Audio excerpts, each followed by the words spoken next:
Assalamualaikum warahmatullahi wabarakatuh. Alhamdulillahi rabbil alamin. Segala puja dan puji hanya milik Allah yang maha mengatur segala-galanya. Pertemuan ini mutlak terjadi hanya dengan izin Allah. Semoga Allah yang maha menyaksikan menggolongkan kita menjadi orang yang selalu merasa disaksikan Allah dimanapun kapanpun. Semakin kita merasa Allah maha dekat, Allah maha menatap, Allah maha mendengar, insya Allah akan semakin terpelihara diri kita dari perbuatan yang tidak disukai Allah. Allahumma salli wa sallim wa barik ala sayyidina Muhammad wa ala alihi wa ashabihi ajma'in. Terima kasih Bapak Ibu. Kulo ngaturaken. Kenapa ketawa, ini serius hadirin? Kulo ngaturaken matur suwun sangat. Nggih.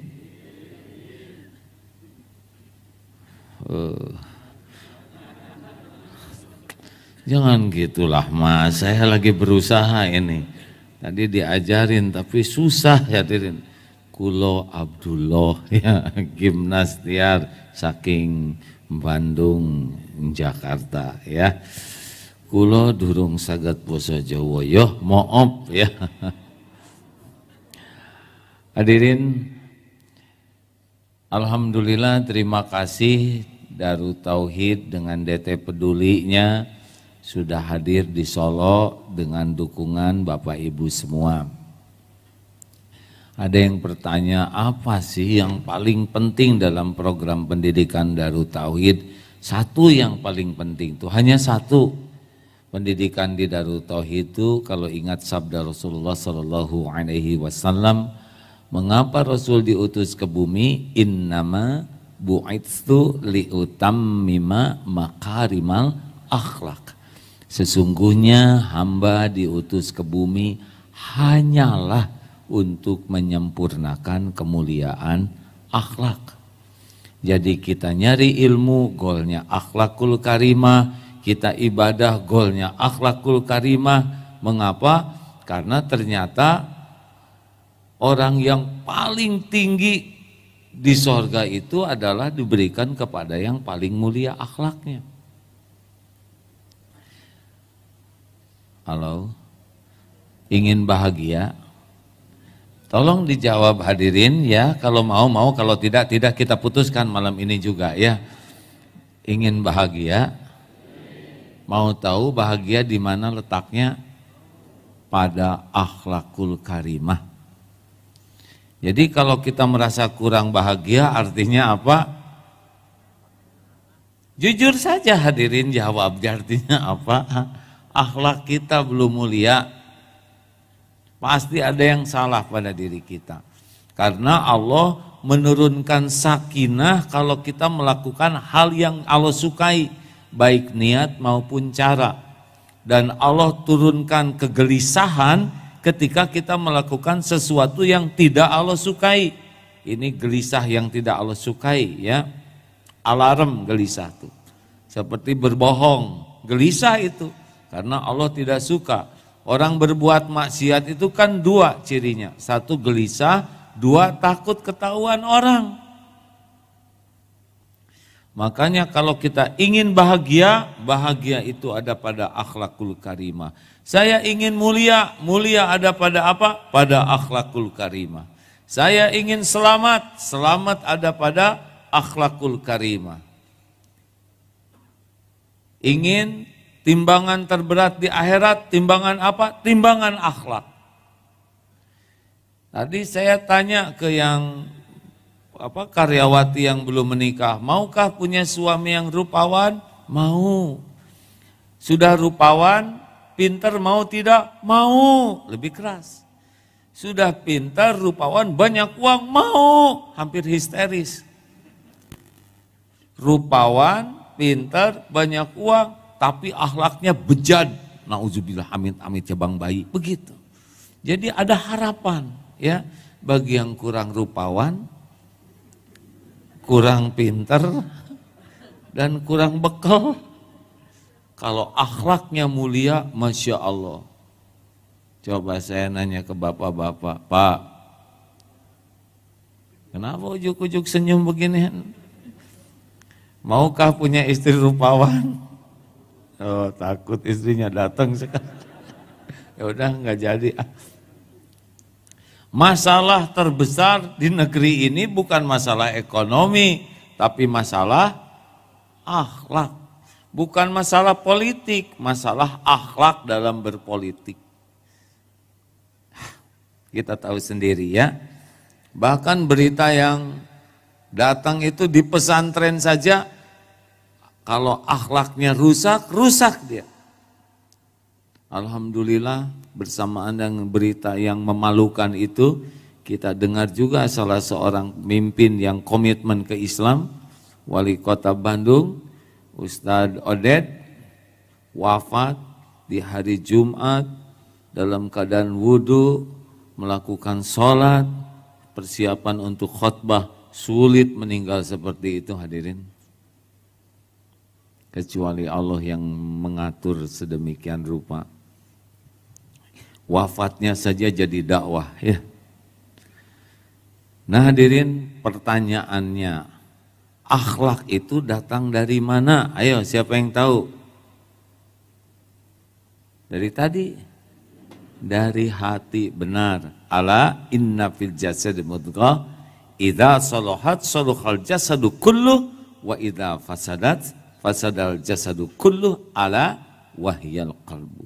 Hati ini, hati baik semua baik, hati jelek semua jelek.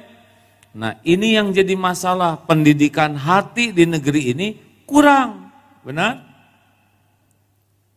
Jadi ya tidak usah heran kalau negeri kita masih berat untuk maju. Nah hadirin sekalian, hati yang bagaimana? Ada qalbun mayit, ada qalbun marid, ada qalbun salim. Hati yang mati yaitu yang sudah tidak mengenal kebenaran, tidak mau tahu tentang Allah karena Tuhannya itu sudah nafsu. Ya kita lihat perbuatan-perbuatan bejat, keji, zolim itu dilakukan oleh orang-orang yang hatinya sudah tidak ada kebenaran, yang ada adalah memuaskan nafsu, na'udzubillah. Qalbun marid, ya seperti kita-kita ini, sholat, saum, sedekah, zakat, tapi ya kelakuannya seperti yang kita rasakan sendirilah ya. Cirinya apa? Banyak galaunya, GTA, galau tiada akhir. Nah yang kita cita-citakan yang berakhlakul karimah itu namanya qalbun salim. Yauma la yanfa'u malu wala banun illa man atallaha biqalbin salim. Ingat, hari tiada manfaat harta dan anak-anak kecuali orang yang menghadap Allah biqalbin salim. Jadi urutannya begini, bahwa orang yang paling benar pemahaman Islamnya, orang yang paling sempurna imannya, cirinya akhlakul karimah. Jadi kalau ingin tahu siapa nih orang Islam yang paling bagus, lihat akhlaknya saja. Siapa ayyul mu'minin afdalu, siapa nih yang paling kuat imannya, lihat akhlaknya. Karena kalau yakin ke Allah, akhlak akan jadi bagus. Nah ini kita urutkan ya Bu, Pak. Nah hati yang bagaimana? Qalbun salim. Seperti apa yang qalbun salim ini? Yang dapat saya pahami dari pelajaran itu intinya dua. Satu, kepada pencipta kita, kepada Allah Subhanahu wa Ta'ala, benar-benar yakin sehingga dia tidak menuhankan apapun siapapun selain Allah. La ilaha illallah, tidak hanya di lisan tapi merasuk sampai ke lubuk hati. Dia benar-benar bersih dari bersandar, berharap, bergantung ataupun takut kecuali ke Allah. Dari sinilah lahir ketenangan yang luar biasa. Kalau orang yakin ke Allah, pasti dia ikhlas. Tidak akan jaim di depan orang. Orang tahu, orang tidak tahu, dia nikmat saja beramal. Kenapa? Allah tahu. Orang lihat, orang tidak lihat, sama. Kenapa? Allah lihat. Wa huwa ma'akum ainama kuntum wallahu bima ta'maluna basyir. Dan dia, Allah, bersamamu dimanapun engkau berada. Dan Allah maha melihat apapun yang kau kerjakan. Coba, enak begitu? Enak hadirin. Orang mau menghargai, mau tidak menghargai, monggo. Itu bukan urusan saya. Urusan saya satu saja. Allah yang maha melihat, menerima apa yang saya lakukan. Jadi maaf hadirin, susah jadi orang ikhlas. Kalau keyakinan ke Allahnya belum. Bu, Ibu, jawab ya, mumpung pertanyaannya sederhana. Bu, kan gitu. Bu, Mbak, Mbok, jujur ya, jangan langsung soleha. Ini jawaban yang asli dulu. Kalau masak untuk suami, sarapan, udah disiapkan. Masakan yang paling disukai suami. Mas, ini loh masakan kesukaannya, sudah saya siapkan dari ibadah subuh. Ditata paling lengkap, paling indah di meja. Terus kata suami, aduh Bu, maaf saya ada janjian makan sama teman sepedahan pagi ini. Maaf saya nggak ngasih tahu ya, maaf. Jujur, perasaan ibu yang asli bagaimana? Kecewa terus? Marah lalu? Manyun, kemudian? Jengkel, lalu kapok, nggak masak, ada lagi. Nah, ya jelas ya Pak ya. Padahal masak buat suami itu kebaikan. Tapi kenapa jadi kecewa, jengkel, marah, kapok? Karena kurang, jawab Bu, kurang ikhlas. Lebih mengharapkan penghargaan suami, penilaian suami. Jadi galau. Kalau orang ikhlas, Bu maaf ya, oh iya nggak apa-apa Pak, silakan. Mudah-mudahan berkah, makan sama teman-temannya, sing bahagia. Namanya juga bukan rezeki suami ya. Ya Allah, engkau sudah lihat saya masak dari jam 3. Engkau sudah saksikan semuanya demi membahagiakan suami. Tapi qadarullah, suami saya ternyata punya rencana. Tidak apa-apa ya Allah, yang penting engkau ridho. Daripada rewel, benar? Ini serius hadirin sekalian. Kalau galau, gelisah, Allah tahu hati kita sedang berharap dari selain Dia. Makanya kalau sedang galau-galau tuh periksa aja hatinya. Pasti lagi ngarap-ngarap dari selain Allah. Allah enggak suka. Kasih saja alarm gelisah. WA contreng biru 2. Di atas tulisan only ne. Tapi enggak dibalas, gimana rasanya? Jujur. Enggak apa-apa, bagus, tinggal praktek ya. Nah, biasanya kalau orang berharap ke Allah, ya Allah, Engkau tahu apa yang sedang terjadi. Semoga tidak ada apa-apa nih. Engkau yang maha menguasai segala kejadian, walaupun belum dibalas, semoga sudah sampai informasinya, enak. Makanya maaf ya, orang kurang yakin pasti kurang ikhlas. Orang kurang yakin pasti kurang syukur. Kenapa ibu bapak menderita padahal masih segala ada? Bukan kurang karunia, melainkan kurang syukur. Kalau yakin, wa ma bikum min ni'matin faminallah, nikmat apapun yang ada padamu itu dari Allah, udah ngeribet. Bangun tidur, alhamdulillahilladzi ahyana ba'dama amatana wa ilaihin nusyur. Alhamdulillah ya Allah, saya masih hidup. Alhamdulillah saya masih nafas, terima kasih. Masih lihat, alhamdulillah. Suara apa?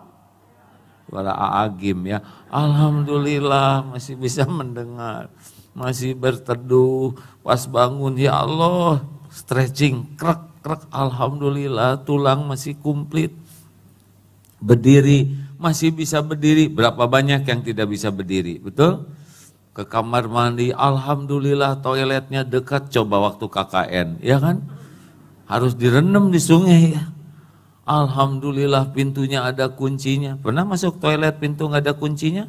Waduh, nggak tenang. Harus ngeganjel pakai kaki sebelah, neken ember. Wah, stres.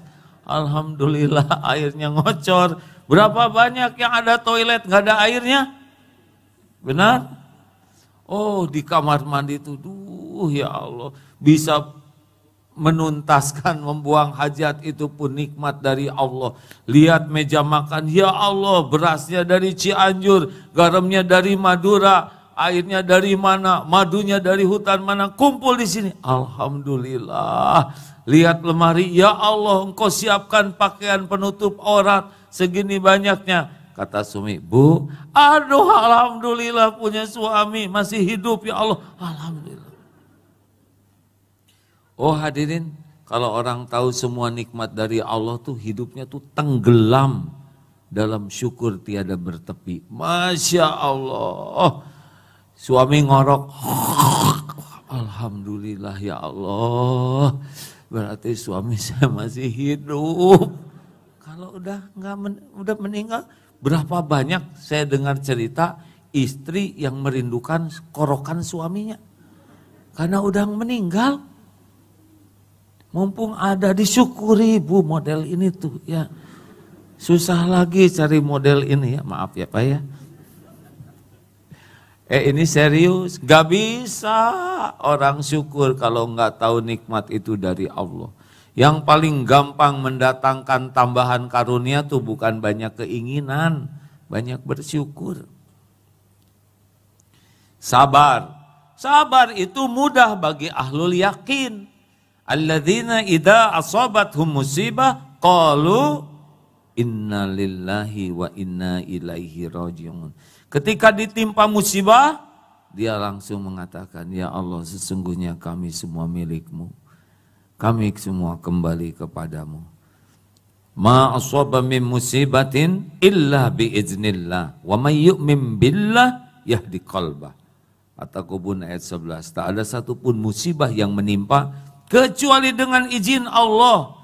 Dan barang siapa yang yakin kepada Allah, yahdi qalbah, Allah akan memberi petunjuk di hatinya. Hai tenang. Tapi ini ujian berat. Ini udah tertulis di Lauh Mahfud. Al-Hadid ayat 22-23. Ma asaba min musibatin fil ard wala fi anfusikum illa fi kitabim min qabli an nabra'aha. Tidak ada satupun musibah yang menimpa di bumi ini maupun pada dirimu kecuali sudah tertulis di Lauh Mahfud sebelum kami mewujudkannya. Inna dzalika 'ala Allahi yasir. Dan yang demikian itu mudah bagi Allah. Likaila ta'sau 'ala ma fatakum wala tafrahu bima atakum wallahu la yuhibbu kulla mukhtalin fakhur. Supaya kalian tidak terlalu berduka cita dengan apa yang luput dan tidak terlalu gembira dengan apa yang Allah berikan, dan Allah tidak menyukai orang yang sombong lagi membangga-banggakan diri. Wah, anaknya hafal Quran, udah nggak usah ria, itu mau ada tertulis di Lauh Mahfud ya. Yang memang sih tergantung orang tuanya ya. Padahal orang tuanya Iqra juga jilid 2 nggak tamat-tamat.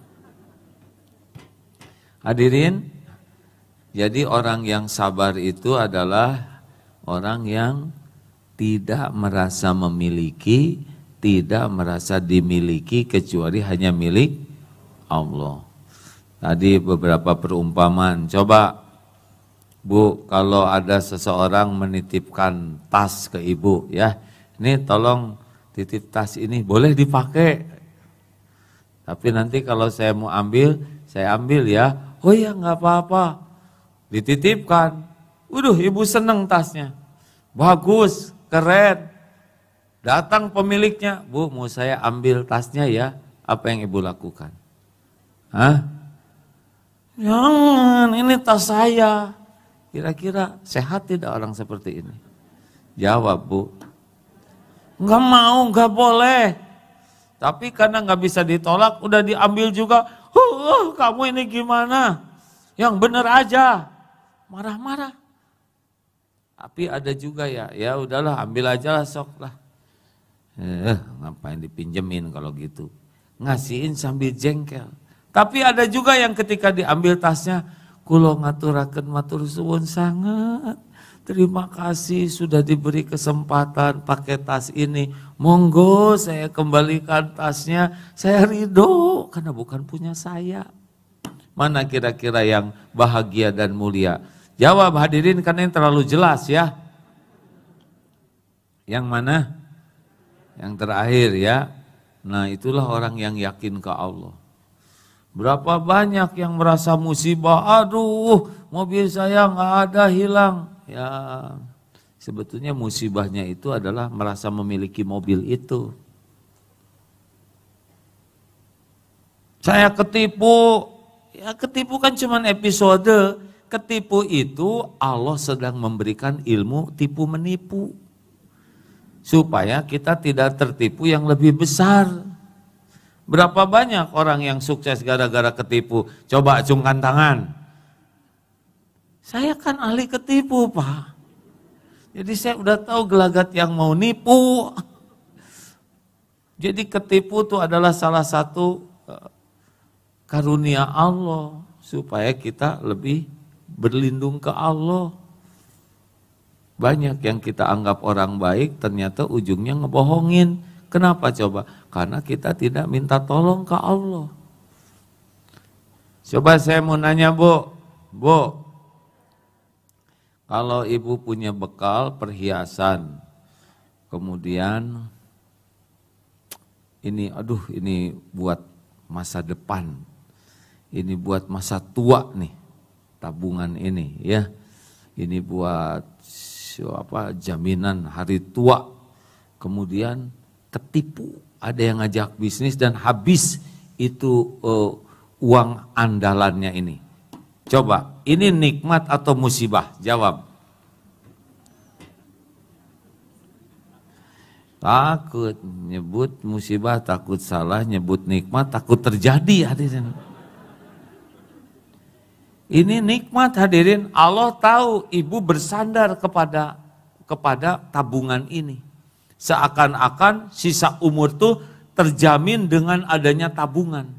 Seakan-akan anak-anak bisa beres sekolahnya dengan adanya tabungan. Seakan-akan tabungan inilah yang akan membuat sisa umur bahagia. Allah tahu isi hati, ambil tuh tabungan oleh Allah. Supaya apa? Supaya ibu bersandarnya cuman ke Allah. Nikmat atau musibah tuh? Gini ya, kalau yakin tuh agak tegas Bu ya. Kalau ragu-ragu tuh kayak gitu, nikmat. Apalagi di balik masker. Jadi kadang-kadang diambil itu bagian karunia besar yang membuat kita tidak berpaling dari Allah. Asli ini hadirin, musibah terbesar itu justru hati kita bersandarnya kepada selain Allah, itu musibah. Belajar dari tukang parkir, banyak mobil, tidak sombong dia, tenang, jernih. Tidak ada riak sedikit pun. Ganti-ganti mobil, enggak ngepek Pak. Mobil bagus keluar, ganti mobil jelek, enggak ada tuh kepedihan, minder, tidak ada. Diambil sampai habis, enggak ada cerita dia menangis terseduh-seduh. Kenapa? Karena hanya titipan. Ini ahli tauhid. Semua cuma titipan. Tubuh ini juga titipan. Jangan takut jadi tua, hei. Kenapa jangan takut? Karena udah jadi. Ya kan? Mas dulu SMA ya? Pernah SMA kan? Alhamdulillah ya. Gak usah dipakai lagi seragam yang dulu ya Mas ya. Masanya sudah berbeda ya. Dulu kita pakai seragam SMA lucu. Sekarang dipakai lagi, lebih lucu Mas. Udah, terima jadi tua. tubuh ini keluar uban, makin keriput, enggak diterima juga tetap menua. Ini milik Allah tubuh ini. Kalau nanti takdirnya sakit, terima. Ya Allah, saya terima tubuh ini milikmu. Saya ini sakit dengan izinmu. Saya terima takdirmu ya Allah. Dan kalaupun saya ingin sembuh, hanya Engkau yang kuasa menyembuhkan.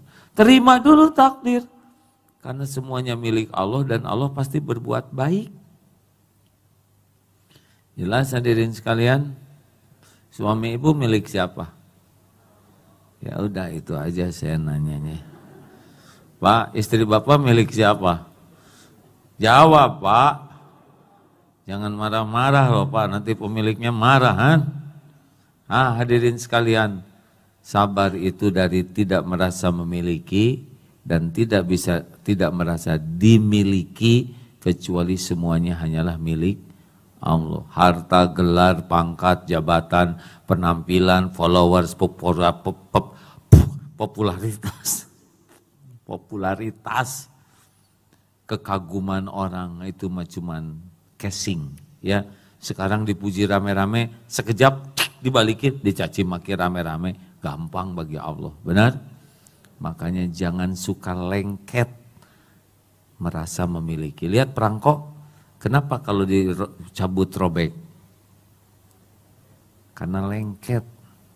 Lengketnya hati dengan milik Allah itu yang membuat luka. Harusnya lengketnya hati itu kepada Allah pemiliknya, bukan yang dimiliki oleh Allah. Sudah dengar kisah tentang yang batal menikah belum?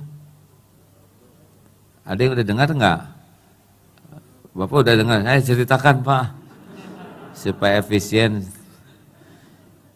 Ini cerita, ada dua pasang ya. Dua-duanya udah siap menikah, udah nyewa gedung, sudah nyebar undangan, sudah nyewa catering. Qadarullah, takdir Allah, dua-duanya batal. Batal menikah, kasusnya sama. Yang satu sakit sekali, menderita. Dia bentur-benturkan ke tembok, dia makan obat penenang. Ibu bapaknya tersinggung, marah sekali, membara di sini. Tapi yang satu lagi sujud syukur. Coba, kenapa beda begini? Kejadiannya sama. Ya, yang membedakan adalah lengketnya hati. Yang satu lengketnya kepada calonnya. Yang satu lengketnya kepada Allah yang menentukan jodohnya. Dia mengkhianatiku, tak kusangka. Ya kalau udah nyangka nggak mungkin ya. Makanya begitu juga tak disangka. Tapi yang satu sujud syukur, ya Allah. Dari awal sampai akhir saya mohon Engkaulah yang menentukan yang terbaik. Engkau maha tahu segala yang tersembunyi. Engkau maha tahu apa yang akan terjadi. Seandainya baik mudahkan, kalau tidak baik batalkan. Batal, sujud syukur. Yang membedakan apa? Tauhidnya. Jelas hadirin sekalian? Jadi kalau bapak ibu menderita tuh karena kurang yakin ke Allah. Mikir. Mau bahagia bu? Mau tidak? Jangan terlalu cinta sama ini model-model. Maaf ya mas ya, kalau minta maaf ya. Maaf, jangan. Cinta boleh, terlalu cinta jangan. Bagaimana taunya ibu terlalu cinta sama suami? Mana yang lebih banyak diingat ibu? Suami atau Allah? Kalau dikit-dikit suami saya, suami. Wahai suamiku, engkau adalah segala-galanya bagiku. Tanpa dirimu, hidupku hampa. Udah ya, menderita, yakin. Tapi berani mengatakan, maaf ya mas, sesudah dengar ceramah Agim, saya jadi kurang cinta padamu. Saya akan berusaha mencintai pencipta saya mas.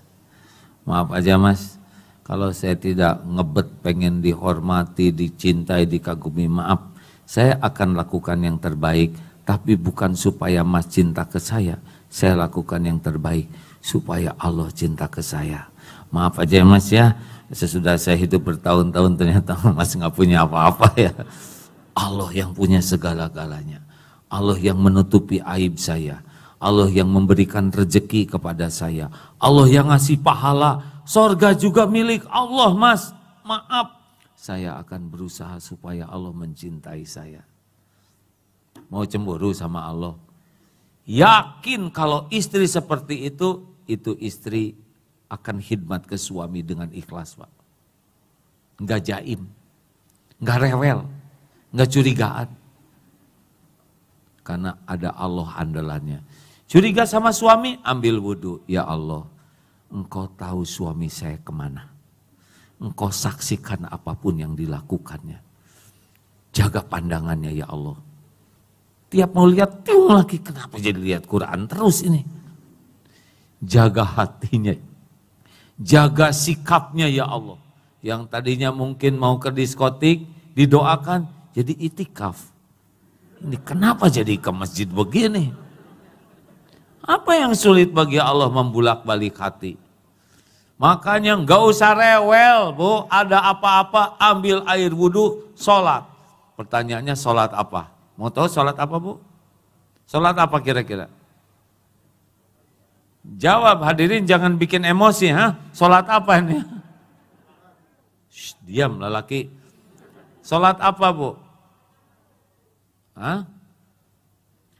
Sholat yang khusyuk ya Bu. Itu. Apa? Sholatnya 2 rakaat yang bagus, minta ampun ke Allah. Loh, suami yang ngaco, saya yang minta ampun. Emang ibu nggak punya dosa? Punya dosa enggak? Ya udah minta ampun saja. Ya Allah, jangan kepahitan rumah tangga ini menimpa karena dosa saya. Minta ampun. Yang kedua, sholat lagi. Titipkan suami ke Allah ya. Allah lihat tidak ibu lagi sholat? Jawab. Allah lihat tidak? Allah tahu masalahnya? Allah tahu apa yang sedang terjadi sebenarnya? Allah tahu apa yang terbaik bagi keluarga ibu? Mudah tidak bagi Allah? Mudah tidak? Demi Allah, mudah sekali bagi Allah. Tapi jarang orang ngandelin Allah, malah ngandelin Intel, cap 2 cula. Tolong selidiki suami saya. Informasinya bagus terus. Karena ibu ngasih 1 juta, suami ngasih 3 juta Bu. Tapi kalau ngandelkan Allah, Masya Allah. Pak, waduh ini nunggu ya. Gimana nih peluangnya? Gini nih Mas. Jangan suka bertengkar sama istri, karena kita pasti kalah. Stok kata-katanya lebih melimpah, itu sudah sunatullah Pak. Sehebat apapun jawaban kita tetap nggak berhasil ya. Halo, bukan karena pengalaman hadirin, ini ilmunya begini. Dengar ya, Pak, kenapa jadi fokus begini ini? Gini nih Pak, ngomong-ngomong di sini saya udah ceramah tentang singa belum? Telat banget di sini, jarang saya ceramahnya. Ini seguru seilmu jangan ganggu ya. Jadi begini Pak, kalau manusia nikah, orang berdatangan nyalamin dan mendoakan, ya, ngasih kado. Tapi kalau singa menikah, binatang lain nggak boleh ngedeketin. Suatu saat singa lagi nikah, kucing ngedeketin, waduh singa marah, mau dikemplang tuh. Tapi kata kucing, saya singa, tunggu dulu, jangan emosi. Saya perlu bicara sesuatu nih. Apa? Ini penting loh. Lalu berbisiklah kucing. Singa langsung pucat. Coba itu. Apa kata kucing? Hei singa, jangan sombong ya. Saya ini dulunya singa. Kata kucing tuh gitu. Udah nikah jadi kucing.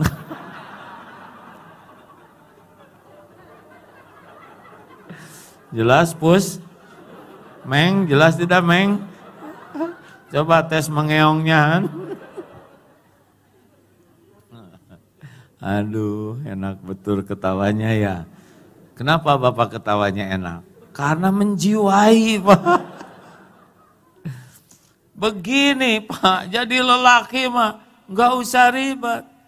Sabar, dengerin dengan baik, ridho, ya Allah, jadikan kata-kata yang pedih ini penggugur dosa saya. Jadikan penambah pahala. Mendingan ambil wudhu sholat. Ya Allah, telah engkau dengarkan, gak usah gitu-gitu amat kata-katanya. Karuniakan kepada saya, Rabbis rohli, sodri, wa yassirli amri, wahlul uqdatam min lisani, yafqahu qauli. Lapangkan dadaku, mudahkan urusanku, hilangkan keluh di lidah ini, supaya perkataan dipahami. Jauh lebih baik tenang, Pak. Diam, mengalah, sabar. Ya. Halo? Jangan kasar loh, Pak. Ingat surat Toha ayat 44 ya. Nabi Musa dan Nabi Harun diperintahkan bertemu dengan Fir'aun. Itu dengan kaulan layyinan, perkataan yang lemah lembut.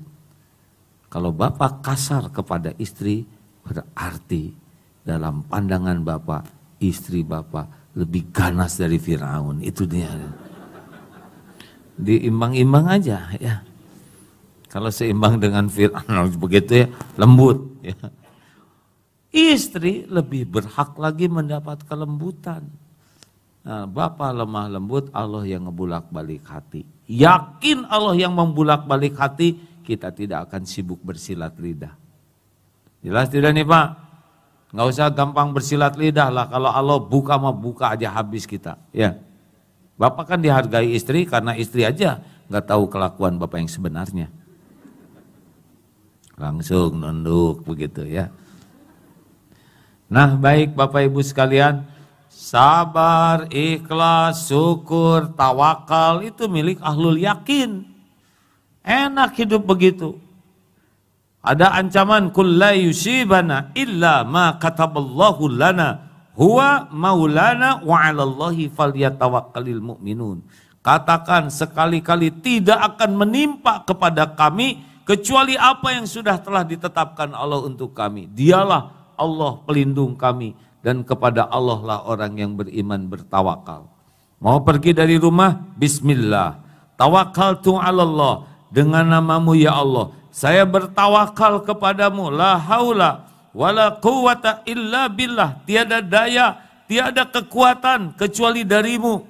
Hudita wa kufita wa wukita. 3 yang bakal terjadi. Ditunjuki oleh Allah, dicukupi dan dilindungi. Itu orang yang yakin. Orang yang yakin tidak akan bersandar. Nih seperti ini air madu ya. Kan? Yakin ke Allah begini, ya Allah, Engkaulah yang menciptakan madu dengan segala khasiatnya. Jadi kalau madu berkhasiat jangan disebut madu berkhasiat, tapi Allah yang menciptakan khasiat untuk madu.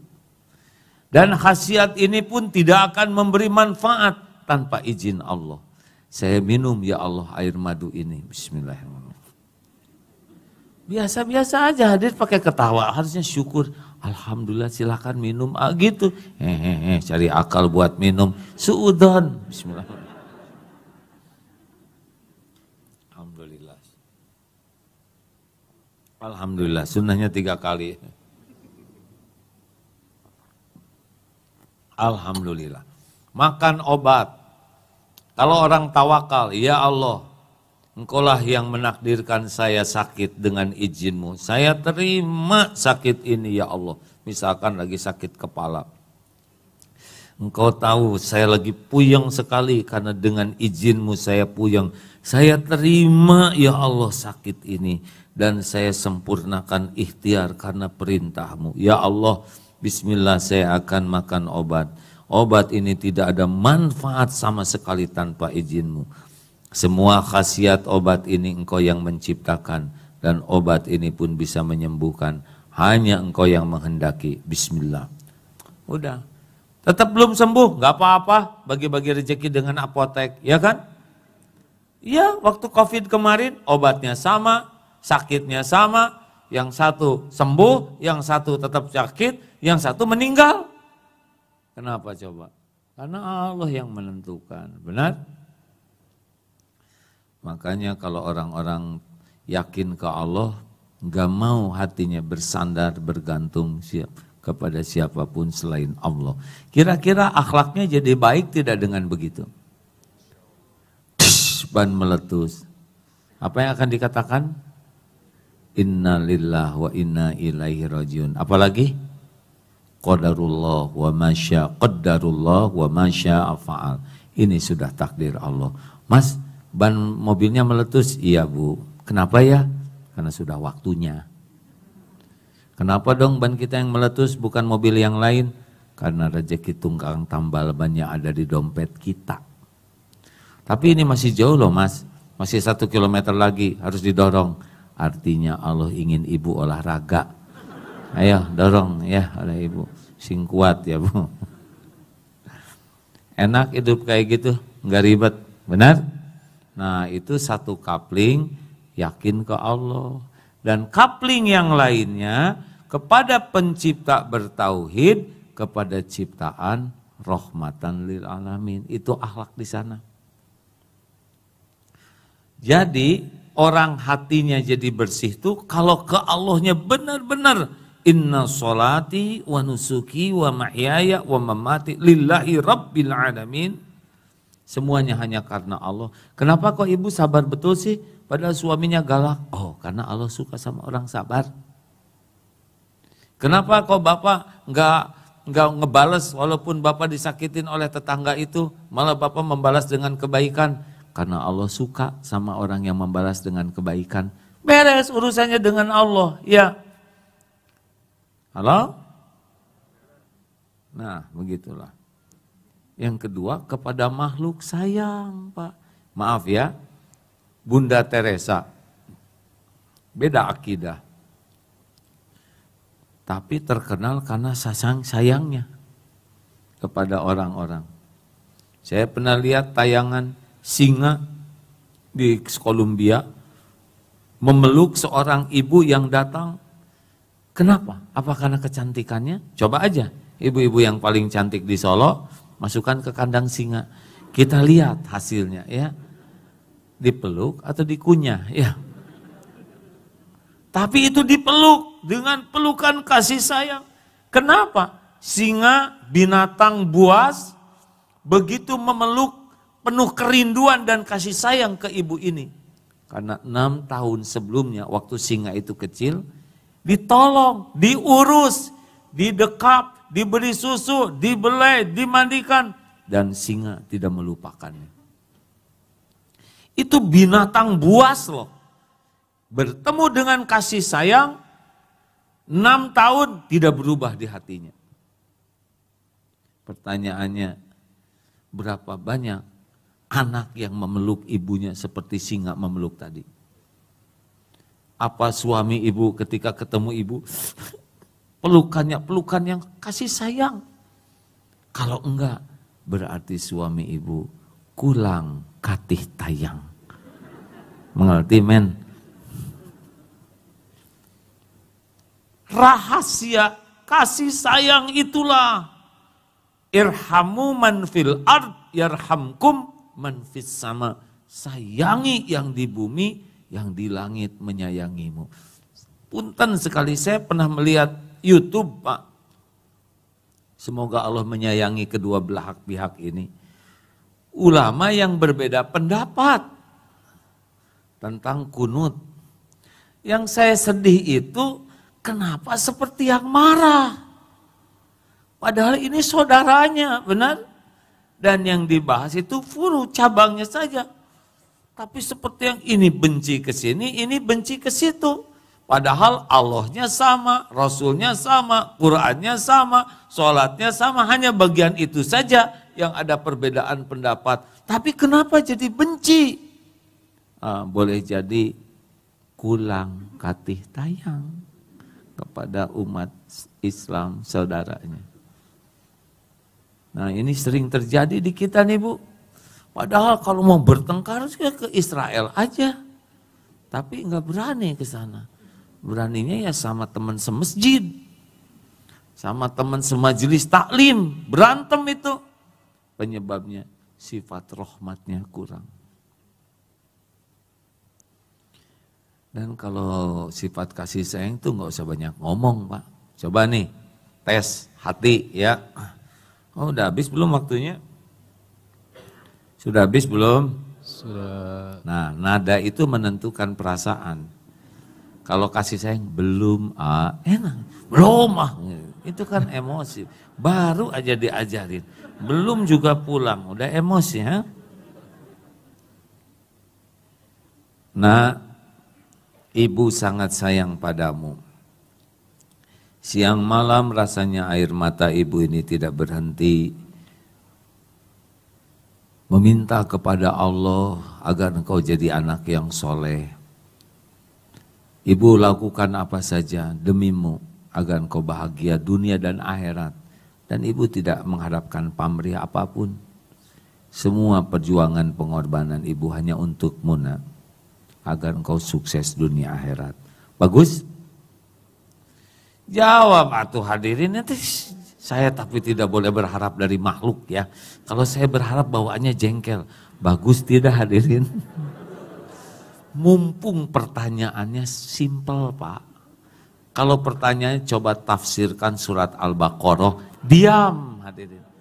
Ini mah sederhana. Tapi saya tidak akan emosi karena tidak cocok dengan ceramah ya. Tapi ada lagi yang berkata begini, nah sini sayang, panggil anaknya. Didekap, ini anak masih kecil SD. Dibelai, dikecup keningnya. Enggak keluar sepatah kata pun. Hati yang bicara. Duh ya Allah, ampuni saya. Belum jadi orang tua yang baik. Engkau tahu, saya belum jadi contoh yang benar. Saya belum bersungguh-sungguh mendidik titipanmu ini di jalanmu. Ampun ya Allah, jangan biarkan anak ini tersesat karena kesalahan saya. Lalu berbisik ke anaknya, nak maafkan ibu ya, maaf. Dan doakan ibu ya. Mana kira-kira yang ada di hati anak? Jawab. Yang awal yang terakhir. Lihat sendiri? Tidak. Menyaksikan? Tidak. Tapi kenapa semuanya sama? Itulah hati. Hati itu enggak harus kelihatan, kerasa. Kenapa kita sekarang nurut kepada Rasulullah SAW? 1400 tahun sudah lewat itu Rasul tuh. 7.000 kilometer lebih dari Jazirah Arab sampai sini. Kenapa ada di hati kita Rasulullah? Ya jawabannya sama. Karena Rasulullah itu sangat menyayangi umatnya. Dan ikhlas menyayanginya karena Allah. Ribuan tahun lewat tetap ada di hati kita. Inilah sebetulnya kunci yang terpenting menjadi seorang hamba Allah yang berakhlakul karimah. Makanya ibu bapak besar harapan ya dengan adanya kebersamaan di antaranya dengan Darut Tauhid ini, makin bulat keyakinan kita ke Allah, la ilaha illallahnya tuh mendarah daging, sehingga sekecil apapun yang kita lakukan benar-benar murni karena Allah. Dan ke makhluk Allah tuh menyebar kasih sayang kita. Bukan hanya kepada orang Islam, kepada yang non-Islam pun mereka ciptaan Allah. Bagaimana rahmat kepada orang yang belum Islam? Jadi contoh Islam yang baik. Mereka bisa melihat bukti indahnya Islam. Bantu mereka dengan ud'u ila sabili rabbika bil hikmah. Dengan cara yang baik supaya mereka mengenal indahnya Islam. Dan doakan supaya dapat hidayah. Selesai. Bukan kita yang membulak-balik hati. Nah itu rahmat kita. Padahal dulu Islam cuma satu saja, Nabi Muhammad. Tapi mengapa menyebar? Karena beliau begitu. Jadi tauladan, beliau mendidik, beliau mendoakan. Ayo ke kucing. coba cari cara ngasih makannya tuh pakai kasih sayang. Suami jangan iri kalau lihat istri, sini, kata suami, saya kurang digituin, jangan ya, itu mah kucing ya. Ngasih makan, ada ayam, ayam, sana, aduh kata ayam, kurang iman nih, padahal dia baru makan telur ayam. Ya. Benar-benar kita nih, kurang syukur, harusnya lihat ayam tuh sopan. Kita makan telur ayam, ayam bakar, ayam geprek, sate ayam, tapi lihat ayam emosi, kan gak normal kita ya. Hadirin sekalian, ayo kita cari ilmu melembutkan hati, setuju? Mau tahu tidak salah satu caranya? Ufsus salam, tebarkan salam, itu melembutkan hati. Belai anak-anak yatim yang masih kecil ya. Karena ini saya lihat beberapa nenek-nenek yatim piatu, maaf ya nek, saya anak yatim piatu, hadirin, kan gak lucu saya dibelai sembarang orang. Yang belum balik, yang proporsional, itu melembutkan hati. Kalau wasiat dari Rasulullah kepada Abu Dzar Al-Ghifari, cintai dan dekat dengan orang miskin. Ini di Darut Tauhid ini ada lembaga DT Peduli. Nah, mereka yang paling sering datang ke tempat bencana, ke tempat orang-orang yang mengalami kepahitan, kesulitan, kadang menggendong kambing itu, kambing sedang dan kecil ya, nyebrang gunung waktu mau kurban, itu cenderungnya hatinya tuh lebih lembut. Hati-hati nih, yang gaul sama orang-orang kaya terus biasanya miskin seumur-umur. Gaul dengan artis yang cakep-cakep, kita jadi jelek sendiri ya. Halo? Sama Pak, saya waktu dulu deketan sama Pak SBY, kerasa kecilnya tuh Pak. Tapi ketika sama-sama Pak Yusuf kalah, ngimbanglah hadirin sekalian. Jadi dengan siapa kita bergaul itu menentukan suasana hati. Dan yang paling melembutkan hati, gaul dengan duafa. Percayalah Bu, Pak, Allah akan melembutkan hati kita. Ini pernah ada seorang ulama, ini terhormat, buka bersama sehari, 2 hari, bersama para ulama lagi, ngumpul. Tapi hari ketiga nggak ada tuh. Kemana nih Ustadz? Nggak ada. Sesudah dicari, ternyata ada, duduknya dengan para tukang-tukang. Syekh, mengapa di sini? Maaf, saya merasa lebih bahagia di sini. Apakah kami menyinggung perasaan saya? Oh tidak, saya bersyukur. Tapi saya tidak bisa pungkiri hati saya lebih nyaman, lebih tenang bersama di sini. Nah, marilah dengan adanya DT Peduli dan lembaga-lembaga lain, ayo kita lebih dekat dengan kaum duafa, dengan orang-orang yang di banyak ujiannya, penyandang disabilitas, makin dekat tuh insya Allah hati kita makin lembut, makin penuh kasih sayang. Dan jangan hanya ke makhluk manusia saja, tapi ke hewan, ke pohon juga. Coba hidupkan dengan kasih sayang, beda rasanya. Orang yang hidup dengan kasih sayang dan hidup yang bertauhid, insya Allah lebih dekat dengan akhlakul karimah.